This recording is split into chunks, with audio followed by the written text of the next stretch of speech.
नमस्कार दोस्तों, आप सभी का मेरे चैनल एम क्लासेस में स्वागत है। दोस्तों, आज हम बात करेंगे एक बहुत ही इंपॉर्टेंट टॉपिक के बारे में। इंपॉर्टेंट इसलिए है यह टॉपिक क्योंकि मुझसे कई लड़के फिजिकली मिलने के बाद जो है कई सारे प्रश्न पूछे। कई लोगों ने कमेंट के माध्यम से प्रश्न पूछे। सारे के प्रश्न का एक ही क्यूरी था, एक ही कॉमन डाउट था कि सर मैं इंग्लिश में कैसे क्वालिफाई करूं। सर सीआईएसएफ एएसआई एलडीसी मैंने भर रखा है या भरने वाला हूं, इसका इंग्लिश में कैसे क्वालिफाई करें या मैथ में क्वालिफाई कैसे करें। मैक्सिमम प्रीवियस ईयर के रिजल्ट्स को अगर हम देखें तो उसमें देखा गया है कि मैक्सिमम लड़के या तो इंग्लिश में फेल हो जाते हैं या तो मैथ में फेल हो जाते हैं। और वैकेंसीज जो है पिछले कई 3-4 सालों से वैकेंसीज खाली हो जाते, कभी 150 सीट खाली हो रह जाते हैं, कभी 200 सीट खाली हो जाते हैं। तो इस बार हम लोगों ने प्रण किया है कि वैकेंसीज खाली नहीं जाएगी। अगर आपको इंग्लिश से डर लगता है तो आज के बाद डरने की जरूरत नहीं। अगर आप इन कीवर्ड्स, जो कीवर्ड्स मैं बताने वाला हूं इस वीडियो में, उन कीवर्ड्स को पे अगर आप ध्यान देते हैं, उनको पकड़ के अगर आप चलते हैं और मेरे बताए गए तरीके से अगर आप पढ़ते हैं तो निश्चित ही 100% आप इंग्लिश में क्वालिफाई होंगे। यह मेरा दावा है। लेकिन आपको उन चीज़ों पे ही फोकस करना है। आप निश्चित ही क्वालिफाई हो जाएंगे। इन चीज़ों को पढ़ के क्वालिफाई तो जरूरी हो जाएंगे, क्योंकि 50 क्वेश्चन पूछते हैं और 21 या 23 नंबर ला के आप क्वालिफाई करना पड़ता है आपको प्रत्येक सेक्शन में। तो इंग्लिश में 23 नंबर लाने के लिए या 21 नंबर लाने के लिए आप इन चीज़ों को अगर फॉलो करेंगे तो आपको आसानी से नंबर्स आ जाएंगे। तो मैं इन चीज़ों पे डिस्कस करूंगा। अच्छा, साथ ही साथ मैं यह बता देता हूँ, यह क्वालिफाई मार्क लाने का तरीका है कि आप इंग्लिश में क्वालिफाई कैसे करेंगे। अब ज़्यादा से ज़्यादा नंबर लाना है तो आपको ज़्यादा पढ़ना है, लेकिन पहले हम अपना सीट तो रिजर्व कर ले, अपना सिर्फ क्वालिफाई तो कर जाए, फिर ज़्यादा नंबर लाने की सोचेंगे क्या। तो आप इन चीज़ों पे अगर ध्यान देंगे तो क्वालिफाई जरूर होंगे। तो मैं इन्हीं चीज़ों पे डिस्कस करूंगा, तो वीडियो को बिना स्किप किए हुए अंत तक देखिए। अगर आप मेरे चैनल पे नए हैं तो चैनल को अभी सब्सक्राइब करके बेल आइकन को ऑल ऑप्शन पे ऑन कर लीजिए, और लाइक बटन बगल में दिया हुआ है उसे भी दबाना ना भूलिए, और अपने दोस्तों के साथ भी जरूर शेयर कीजिएगा ताकि उसे भी इसका लाभ मिल सके। तो मैं बात कर रहा था इंग्लिश में क्वालिफाई करने का। तो इंग्लिश में क्वालिफाई करने के लिए पिछले कुछ वर्षों का मैंने जो है क्वेश्चन उलाटे देखे, और कई स्टूडेंटों से बात करने और कमेंट्स को देखने के बाद यह पता चला है कि कई लड़के जो है, मैक्सिमम लड़के इंग्लिश से फेल हो जाते हैं। तो इंग्लिश में क्वालिफाई करने के लिए मैंने पिछले कुछ क्वेश्चंस को पे रिसर्च किया, तो देखा गया कि मैक्सिमम क्वेश्चंस पे, मैक्सिमम सारे में नहीं लेकिन मैक्सिमम क्वेश्चंस पे देखा गया, रिसर्च करके यह पता चला कि कुछ क्वेश्चंस जो है रिपीटेड है, और मतलब क्वेश्चंस के जो कुछ पैटर्न है वो रिपीटेड है। क्वेश्चन का पैटर्न वो रिपीटेड है। रिपीटेड कैसे है और आपको पढ़ना कैसे है, जिन चीज़ों पे आपको ध्यान देके आप क्वालिफाई कर सकते हैं। तो आपको सबसे ज़्यादा फोकस वन वर्ड सब्स्टिट्यूशन पे करना है।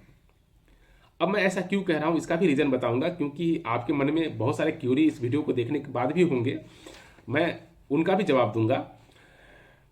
आपको सबसे पहले और सबसे ज़्यादा वन वर्ड सब्स्टिट्यूशन पे ध्यान देना है।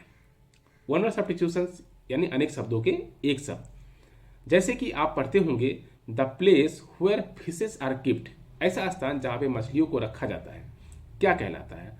तो आप उसका आंसर क्या देंगे, वन वर्ड सब्स्टिट्यूशन में अनेक शब्दों के एक शब्द में उसका आंसर एक्वेरियम होता है। और एक्वेरियम एक ऐसा वर्ड है जिसे बार बार स्पेलिंग टेस्ट में पूछा जाता है। ठीक है, स्पेलिंग टेस्ट में पूछा जाता है। ठीक है, तो यानी हमने वन वर्ड सब्स्टिट्यूशन पढ़ा था, लेकिन काम कहाँ आ गया, स्पेलिंग टेस्ट में। अगर वन वर्ड सब्स्टिट्यूशन में आता तब भी हम इसका जवाब देते, और स्पेलिंग टेस्ट में आता तब भी आपका जवाब देते। तो जब भी आप वन वर्ड सब्स्टिट्यूशन को मैक्सिमम मात्रा में पढ़ेंगे और उसके आंसर को, जो भी उसके आंसर होंगे, जैसे इसका आंसर एक्वेरियम था, इसके स्पेलिंग पे और इसके मतलब पे जरूर ध्यान देंगे। इससे क्या फायदा होगा मैं बता रहा हूं आपको। अब एक्वेरियम का इस्तेमाल जो है स्पेलिंग टेस्ट में हो रहा है।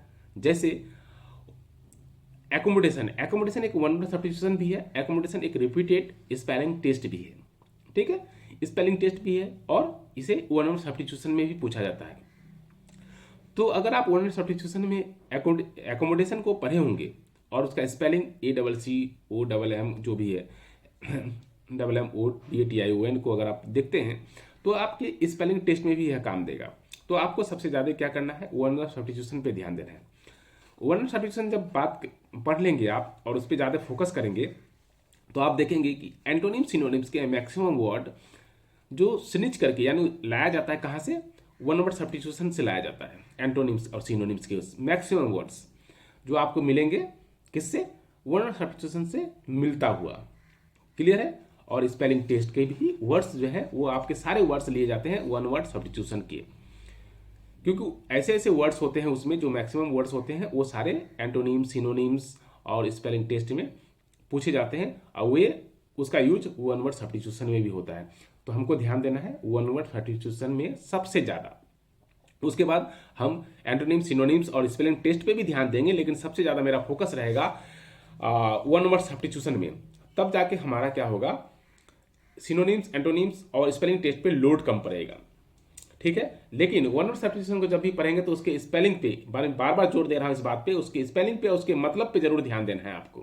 क्लियर है। तो आपके वन वर्ड सब्स्टिट्यूशन हो गए, स्पेलिंग टेस्ट हो गए, एंटोनिम सिनोनिम्स, यानी 4 सेक्शन आपने एक चीज को पढ़कर आपने कवर कर लिया।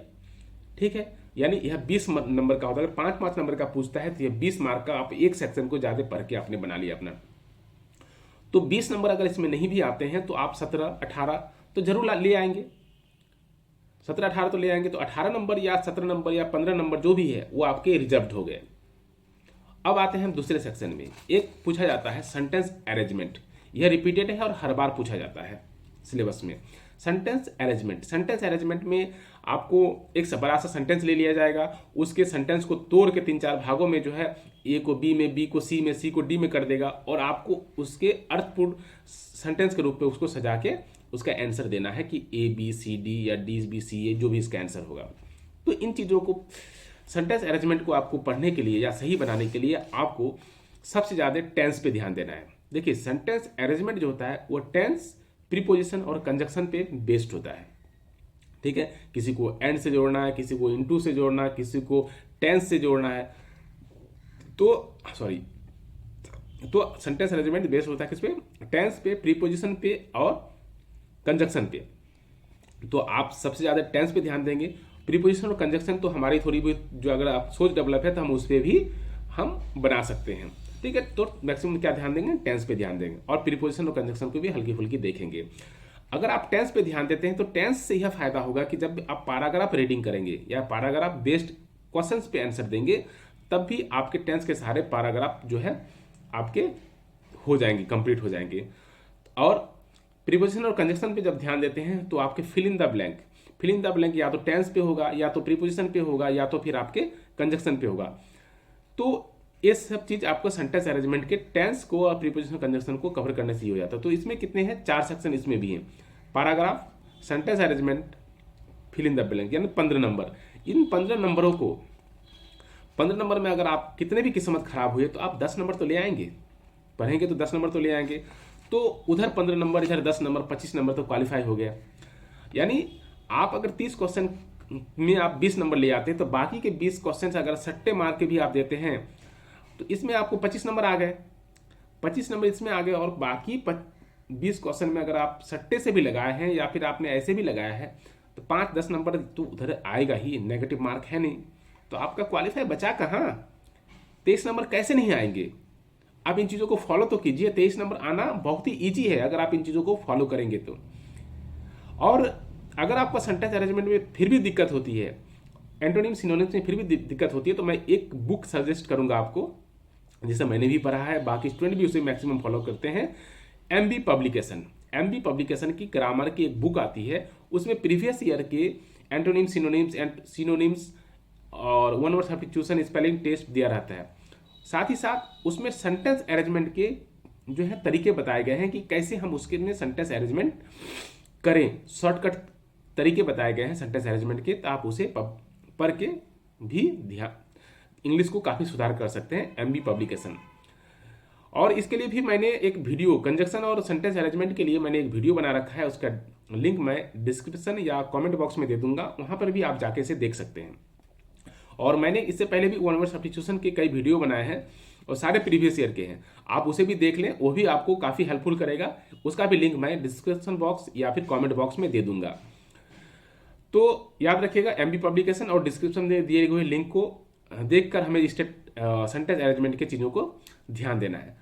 तो ये सब चीज़ है। तो मैं आप लोगों से निवेदन करूंगा, रिक्वेस्ट करूंगा कि आप इन चीज़ों पे ध्यान दें, और निश्चित ही मेरा विश्वास है और महादेव की कृपा है कि आप जरूर क्वालिफाई होंगे इस बार का कोई सीट, क्योंकि आने वाले कुछ दिनों में 2021 वाले बैच का जो है एलडीसी उसका भी एग्जाम होने वाला है, और 2022 वाले का भी फॉर्म भरा जा रहा है, उसका भी कुछ महीनों में एग्जाम हो जाएगा। तो तैयारी अभी से ही आप लोग शुरू कर दें, और जो मैंने चीज़ें बताया है इन चीज़ों को जरूर ध्यान दें, और खुद भी एनालिसिस करें कि सर ने जो बताया है क्या सही है या गलत है। अगर मैं गलत हूं तो मुझे भी बताएं, क्योंकि आपको अगर जब एनालाइज करेंगे तो आपको लगेगा कि नहीं, जो मैंने बताया है वो कहीं ना कहीं 100% सही है, और आप 100% क्वालिफाई करेंगे, क्वालिफाई मार्क जरूर ले आएंगे, यह मेरा दावा है।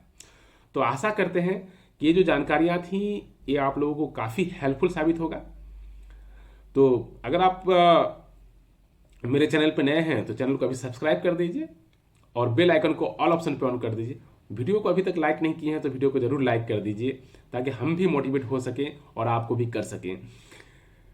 तो और अपने दोस्तों को भी जरूर शेयर कीजिएगा, क्योंकि ज्ञान बांटने से बढ़ता है। तो मिलते हैं एक नए वीडियो के साथ, तब तक के लिए जय हिंद, बेस्ट ऑफ लक।